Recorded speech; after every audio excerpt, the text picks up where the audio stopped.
Okay, let's dive into this. Picture it. It's October 1st, 331 BCE. You're standing right there on the wide, incredibly dusty plains of Mesopotamia, near a place called Gaugamela.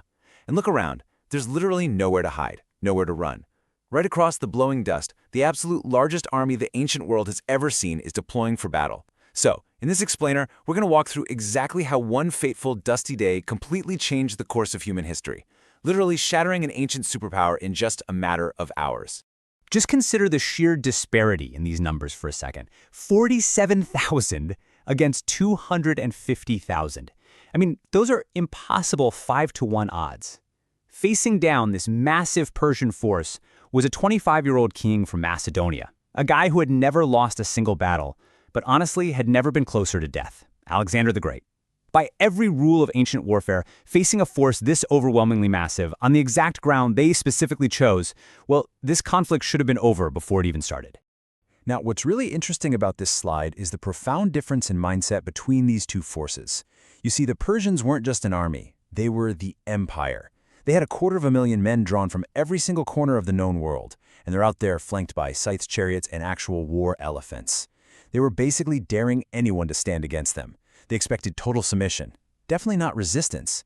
But on the other side, Alexander's force was this highly specialized surgical strike team, 47,000 Macedonians with absolutely no reserves and literally zero margin for error. To really understand Gaugamela, we have to look back at the past 3 years and wrap our heads around what we call the Alexandrian way. Alexander fought every single war as if there'd be no second chance. Just look at this progression. In 334 BCE at the Granicus River, he charges straight in. A year later at Issus, he spots King Darius, charges him directly, and the king actually flees. Then he completely erases Tyre after a brutal 7-month siege, and Egypt, they just go ahead and crown him pharaoh. It's a very clear pattern here. Decisive, personal victories where he targets the king directly, forcing all authority to just completely shatter. Which brings us to the night before the Battle of Gaugamela, September 30th. Knowing these impossible odds, some of Alexander's top officers practically begged him for a night attack. Strike first, avoid this massive Persian trap. But Alexander just flat out refused. He famously told his commanders, "I will not steal victory like a thief." He wanted Darius to see him, he wanted him to face him, he wanted the so-called King of Kings to lose in the broad daylight. So let's break down the Persian board. Think of this like a massive game of chess, where Darius designed this absolutely perfect trap on the wide, flat ground he had explicitly chosen. Right in the center sits King Darius III. On the left wing, his commander Bessus is leading these elite, super aggressive Bactrian and Scythian cavalry units. On the right, Mazaeus anchors the line with Syrian and Mesopotamian cavalry.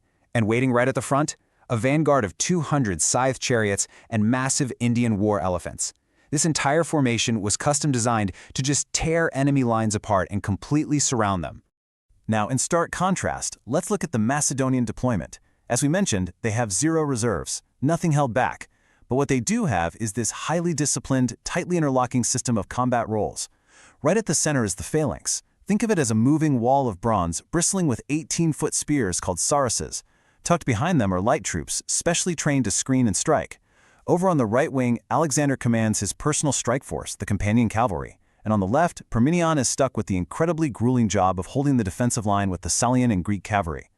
Right before the clash, Alexander rode along his lines. He reminded his men that the enemy was out there fighting for gold, or just because they were ordered to. But the Macedonians, they fought because the ground under their feet was theirs to stand on. He told them, better to die here than live knowing we let fear decide for us. And you know what? His men didn't cheer, they didn't shout. They just slammed their shields, they struck their spears against bronze. It wasn't some joyful celebration. It was an absolute roaring commitment. And this brilliantly illustrates Alexander's masterstroke. The Persian army was so vast that getting totally surrounded wasn't just a slight possibility, it was literally the enemy's game plan. So Alexander had to move first, and his steps were insanely precise. Step 1. Drift his entire line to the right. 2. Force the Persian left commander, Bessus, to stretch his cavalry way out just to keep up. 3. This would inevitably pull units away from the Persian center. And 4. Alexander just had to sit tight and wait for a gap to open. It's a total masterclass in making your opponent's massive size their biggest weakness. Let's actually see how this played out on the field with that drift to the right. Now, to the untrained eye, this movement looked like a totally fatal mistake. The exact kind of rookie move that gets an army surrounded and erased. but he was actually purposely slipping past the leveled, prepared killing ground Darius had set up. It was pure bait. Unwilling to let Alexander flank him or move onto uneven ground, Bessus totally took the bait. He surged his Persian cavalry forward and fully engaged that left wing. Seeing his left fully engaged, Darius believes his moment has finally arrived. The time has come. He unleashes the vanguard, 200 scythed chariots. These are terrifying vehicles with massive razor-sharp blades fixed right to their wheels, designed to quite literally tear human beings apart. They surge forward. Right alongside them, the war elephants begin this thundering charge. The very ground shakes as this terrifying wave of armor, blade, and beast barrels straight toward the Macedonian center. But right here is where that famous Macedonian discipline absolutely shines. The phalanx does not panic. They don't break. They simply step aside. They literally just open lanes. The screaming chariots and staggering elephants pass right through these newly formed, empty corridors, finding absolutely no targets at all. As they tear past the front line, they're cleanly and methodically finished off by the light troops who are just waiting in the rear with projectiles and spears. In a matter of seconds, Darius's terrifying vanguard completely collapses. Let's zoom back out to the big picture for a second, because absolute chaos is erupting across the entire plain. Over on the Macedonian left, Mazaeus is hurling his cavalry at Parmenion, putting immense, almost desperate pressure on that flank. Seeing this happen, Darius makes a really critical decision. He commits his massive infantry right into the center, throwing every single reserve he has left into the fight to try and crush the Macedonians once and for all. But unwittingly, this exact decision is going to cost him everything. So the crucial point is right here. With Bessus totally locked in combat on the far left and Darius pulling his own infantry reserves forward into the center, the Persian line finally stretches just a bit too far. A weakness appears. A thin, frayed section right in the Persian left center completely loses its order. The supposedly unshakable wall of the empire suddenly has a crack in it, and the King of Kings is exposed. Alexander spots it. Instantly. He gathers the companion cavalry. He wheels left, he forms a tight wedge, and he charges. He's not aiming at the army. He is aiming directly at the king. The wedge smashes right into the Persian center. Suddenly, the fighting is happening right in front of Darius. Alexander pushes closer, cutting through the royal guards, advancing step by step.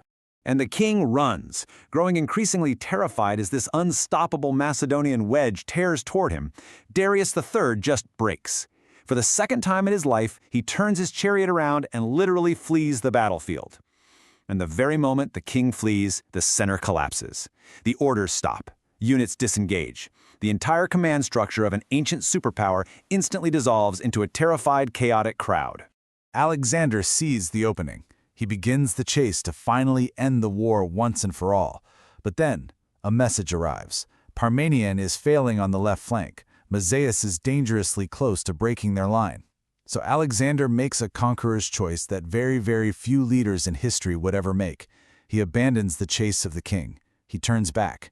He rides to reinforce Parmenion and stabilize the failing flank, ensuring the survival of his army over his own immediate glory. 1. In just one single afternoon, Alexander didn't just win a battle. He shattered the functioning superpower of the Persian Empire. Before the sun even set, the Persian Empire had lost its center of gravity. Its entire command structure had unraveled, and Alexander the Great effectively became the king of Asia. But Alexander's pursuit of total legitimacy was far from over, mainly because Darius was still alive out there. And as long as the king lived, resistance could form. Which leads us to a really provocative question to leave you with today. In 330 BCE, pushing east into narrow mountain passes, what happens when an empire's final, desperate ambush traps Alexander at the Persian gate? It's a battle that would bring the undefeated king closer to total defeat than ever before. But hey, that isn't explained.